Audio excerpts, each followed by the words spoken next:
Friends வணக்கம் welcome to my channel. நான் Lavanya Ram.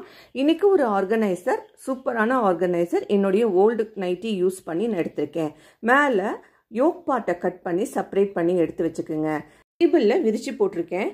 Length பார்த்தீங்கன்னா 33, வித்து பார்த்தீங்கன்னா 31. இதை ரெண்டாக மடித்து போட்டுக்கலாம். மறுபடியும் இதை ரெண்டாக மடித்து போட்டுக்கலாம். 4 பீஸ் நம்ம கையில் இப்போ கிடச்சிருச்சு. இப்போது மெஷர்மெண்ட்டுக்குள்ளே போகலாம். மெஷர்மெண்ட் நான் 5க்கு 5 அப்படிங்கிற ஒரு வீதி எடுத்திருக்கேன். இது நல்ல ஒரு அழகான ஆர்கனைசராக வருங்க. ஹைட்டும் நல்லா இருக்கும், கீழே பாட்டமும் சூப்பராக இருக்கும். நல்ல பெரிய பெரிய துணிகளை வச்சுக்க முடியும்.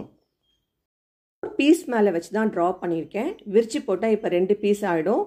இப்போ நம்ம கட் பண்ணி எடுத்துடலாங்க. எடுத்ததுக்கு அப்புறம் மறுபடியும் அதே துணியை ஆப்போசிட் சைடில் வச்சு கட் பண்ணிக்கலாம்.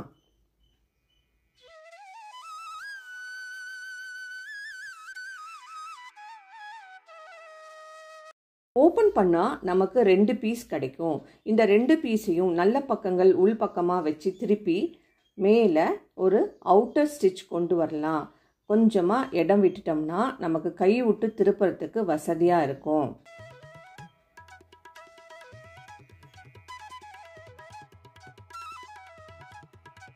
தைச்சிட்டு வந்தாச்சு. இப்போது இந்த கார்னர் எல்லாத்தையும் சின்ன சின்ன கட் பண்ணி விடலாம்.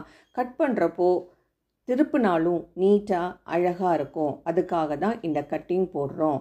இப்போது திருப்பியாச்சு. திருப்பினதுக்கப்புறம் பார்த்தீங்கன்னா ஒரு ரெட் கிராஸ் சிம்பிள் மாதிரி அழகாக நீட்டாக இருக்கும். கை விட்டு எல்லா கார்னரையும் இழுத்து விடுங்க. இல்லை சிசர் வச்சு சிசரில் கூட தள்ளலாம், நீட்டாக வரும்.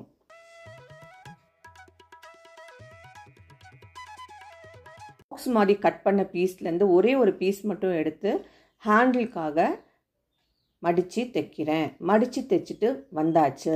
இதோடைய லென்த் பார்த்தீங்கன்னா 10 inches. இதையும் ரெண்டாக மடித்து போடலாம். மிடில் பண்ணிக்கலாம், மார்க் பண்ணிக்கலாம். ஹேண்டில் மார்க் பண்ணுறதுக்காக மிடில் பீஸை மறுபடியும் லைன் போட்டுக்கிறேன். ஒரு 5 inches லென்த்தில் 2 ஹேண்ட்லேயுமே நடுவில் குண்டூசி குத்தி செக்யூர் பண்ணுறேன். எப்போவுமே ஒரு குண்டூசி குத்தி நம்ம ஒரு தையல் போடுறப்போ தையல் விலகாமல் நீட்டாக அழகாக அப்படியே இருக்குங்க. இப்போது மடக்கி போட்டு மெஷர்மெண்ட் கரெக்டாக இருக்கான்னு செக் பண்ணிவிட்டு அந்த ஹேண்டில் 2யுமே ஸ்டிச் பண்ணி கொண்டு வந்துடலாம். பார்த்திங்கன்னா ஹேண்டில் ஸ்டிச் பண்ணி எடுத்துகிட்டு வந்துட்டேன். கிளாத் கொடுத்த தொட்டு ஸ்டிச்சிங் எதுவுமே வெளியில் தெரியாது, நீட்டாக இருக்கும். எல்லா கார்னர்ஸையும் இப்படி பிடிச்சி ஸ்டிச் பண்ணி கொண்டு வந்துருங்க. Organiser ready. இருக்க கை 2 கையும் கட் பண்ணி எடுத்துக்கிறேன். கட் பண்ணி வச்சுருக்க துணி பேலன்ஸ் இருக்குது. இதை வச்சு நம்ம பேஸ் ஒன்று பண்ணிடலாம். பேஸ் இருந்ததுன்னா ரொம்ப அழகாக இருக்கும். பார்த்திங்கன்னா இந்த பேஸ் 15க்கு 15ன்னு சொல்லி இருந்தது கீழே. ஸோ அந்த பேஸுக்கான துணி தான். மீதி இந்த துணியை வச்சு ஒரு பேக் மாதிரி தைச்சிட்டு வந்துடுறேன். அதில் ஒரு அட்டையை உள்ளே வைக்கிறேன். மேலே மவுத்தை க்ளோஸ் பண்ணிடலாம். க்ளோஸ் பண்ணதுக்கப்புறம் இந்த ஆர்கனைசர் எப்படி இருக்குன்னு பார்த்துடலாமா?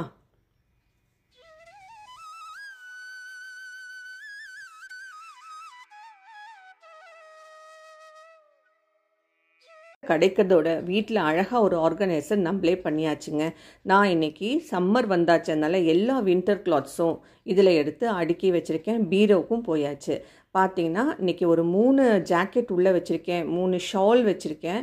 எவ்வளோ கம்ஃபர்ட்டாக செட் ஆகுது பாருங்கள். எல்லா ஜாக்கெட்டும் ஹெவி ஜாக்கெட் தான். மாதிரி நிறைய ஆர்கனைசர் என்னுடைய ஹோம் பேஜில் இருக்குது. டைம் இருக்கிறப்போ விசிட் பண்ணுங்கள்.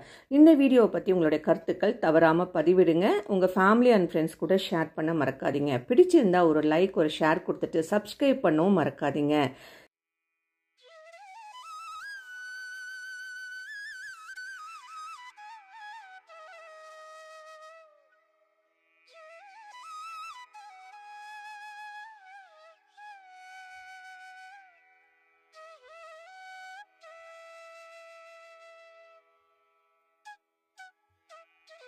ஹலோ ஃப்ரெண்ட்ஸ், இந்த வீடியோ உங்களுக்கு பிடிச்சிருக்கும்னு நினைக்கிறேன். தேங்க்ஸ் ஃபார் வாட்சிங் அண்ட் ப்ளீஸ் கீப் வாட்சிங் லாவண்யா.